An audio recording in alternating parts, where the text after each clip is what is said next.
Hello and नमस्ते, welcome to my blog. This is my short video है। आज चाहिँ न्यू इयर हो। Happy new year every one.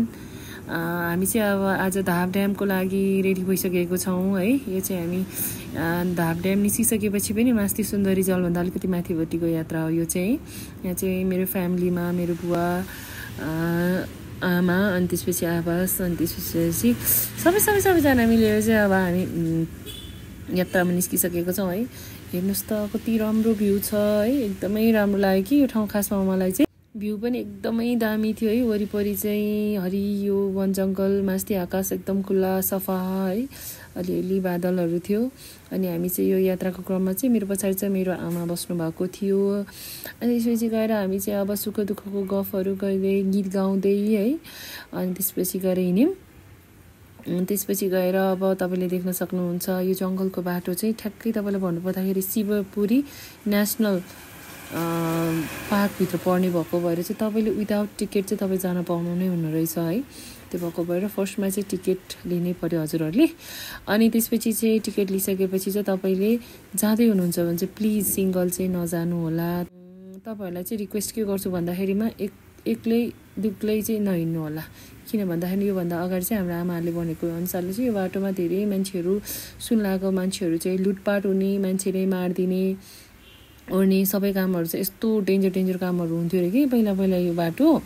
अनि त्यो भएको भएर चाहिँ तपाईँहरू चाहिँ साथी लिएर ग्रुपमा जाँदा चाहिँ बेस्ट हुन्छ। अनि अब तपाईँ टु व्हिलर्स युजर हुनुहुन्छ भनेदेखि चाहिँ प्लिज अलि विचार गरेर नै जानुहोस्। बाइक कन्डिसनमै राख्नुहोस्। अफ रोड हो बाइक होइन बाटो। तपाईँले देख्न सक्नुहुन्छ कतिवटा ठाउँहरूमा त अलिकति ठिकै छ, त्यस्तो नराम्रो बाटो चाहिँ होइन तर अफ रोडिङ चाहिँ तपाईँ अब काठमाडौँ भ्यालीमा चलाइरहनु भएको छ भनेदेखि चाहिँ तपाईँलाई एकदम अफ रोड लाग्न सक्छ। यो चाहिँ मेरो टोनिन यो 225 सीसीको बाइकसँग चाहिँ मेरो second off roading bike with पछाडि मान्छे नै थियो होइन, आमा हुनुहुन्थ्यो।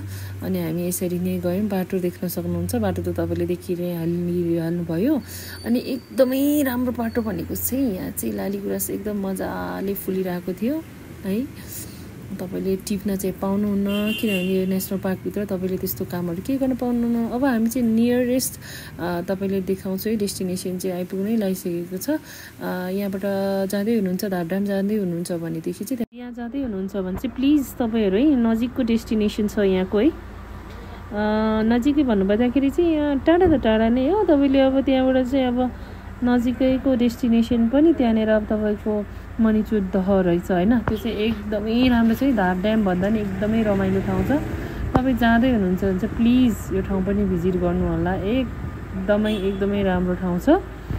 अब बाटो नराम्रै भए पनि हामी चाहिँ ठ्याक्कै आइ नै पुगेँ है। अब अर्को चाहिँ तपाईँलाई अरू पनि भिडियोहरू म पोस्ट गर्छु। Thanks for watching.